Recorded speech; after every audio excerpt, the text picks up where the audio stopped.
你有冇試過咁樣？明明放假啦，或者咧好難得先有個大假啦，但係咧你心裡面第一個反應咧唔係放鬆喎，而係咧有一種莫名其妙嘅罪疚感啊！嗱，當你坐喺度睇電視嘅時候咧，你就會覺得自己喺度嘥時間啦。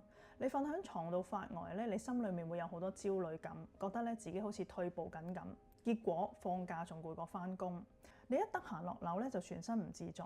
表面上面咧，你好似一個好自律嘅人，好上進嘅人。但係咧，實情你好似係有一種放假嘅焦慮感喺度。其實你唔係熱愛忙碌，只係害怕靜落嚟。Hello， 大家好，我係心理學家吳子嫣 Natalie。嗱，如果你有頭先提到放假焦慮嘅呢個傾向咧，你平日喺生活同埋職場上面，可能經常都出現咧以下呢3種嘅思維同埋情緒啦。嗱，第一，你嘅安全感咧係嚟自咧拆除嗰個 to do list 啊。你嘅生活咧就好似成日都有張清單咁樣啦，只要咧你見到自己咧完成晒所有嘢之後咧，你先至會覺得自己係一個有價值嘅人。否則咧，當你一路有啲未完成嘅工作嘅時候咧，你就會覺得咧自己好冇用啦，陷入一個自我批判嘅時間咁樣樣。第二，你會覺得咧休息同咧呢個嘅懶啦同埋退步啦係畫上等號嘅。當身邊嘅人咧一路喺度進步啦、賺錢啦咁，只要你一停落嚟咧，大腦就會即刻響起個警報，覺得咧自己隨時被淘汰，同埋好似一個廢人咁樣樣。第三，你用勞碌命去麻醉自己啊！好多時候咧，你瘋狂工作啦，瘋狂揾嘢做，其實咧係為咗逃避內心深處嗰份嘅恐懼感。因為當一靜落嚟嘅時候，嗰啲你唔敢面對嘅孤獨啊、焦慮等等嘅情緒咧，就會排山倒海咁樣湧埋嚟啦。呢一種咧停唔落嚟過勞嘅體質，點樣連結翻去我哋成長嘅部分呢？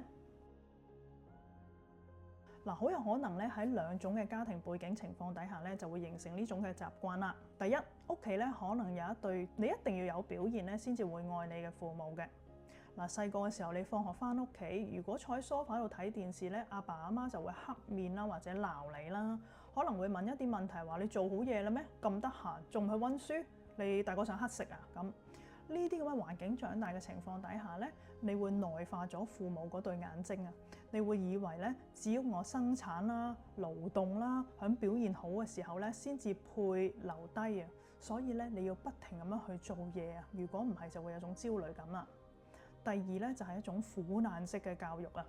阿爸阿媽可能咧成世人都好辛勞噶，佢哋成日喺你面前嘆氣啊、呻窮啊咁，可能咧會成日同你講，唉，賺錢好辛苦啊，你要懂事啊等等。結果咧長大之後，只要你自己稍為過得舒服一啲，享受一下生活咧，你身體裡面嗰種罪疚感嘅神經就會即刻啟動啦，覺得自己咧好似係冇聽父母嘅教育啊，覺得咧自己唔配今時今日過得咁好啊咁樣樣。假如咧你有頭先所提及嘅一啲特質咧，請你提醒自己，過去呢10幾年嚟咧，可能你用瘋狂嘅忙碌響度向當年嘅父母證明，嗱，你睇下我幾乖，我幾努力，我冇偷懶喎，所以咧記得要愛我喎。但係咁樣嘅生活可能實在太攰啦。假如咧你想處理好呢種放假嘅焦慮感，今日開始咧試下做以下落嚟嘅2個心理練習啊！嗱，第一個練習咧就係將休息重新咧定義為一項嘅任務啦。嗱，你要明白喎，休息咧其實唔等於偷懶喎。我哋成日有句説話嘛，叫做休息是為了走更長的路。而實際上咧，休息其實都係為咗咧修復我哋大腦嘅神經㗎。所以咧，識得休息嘅人咧，先至係真正嘅高效能嘅人士嚟㗎。咁所以咧，要記得俾自己休息嘅空間啦。第二，練習無所事事啊！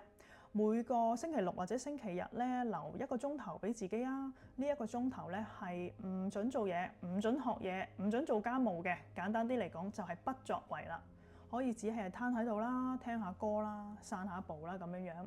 而當心裡面嗰句喂，你好嘥時間喎，或者你好廢喎跑出嚟嘅時候咧，試下溫柔咁同自己講，我今日咩都唔做，已經好有價值啦。鏡頭前面嘅朋友仔，希望你提醒自己咧，你唔再需要用筋疲力盡去換取其他人嘅認可。請允許自己停低，好好享受活在當下嘅權利。嗱，如果你中意呢條短片，請你 like、comment、share， 又或者咧 subscribe 我嘅 channel。多謝大家收睇，下次再見，拜拜。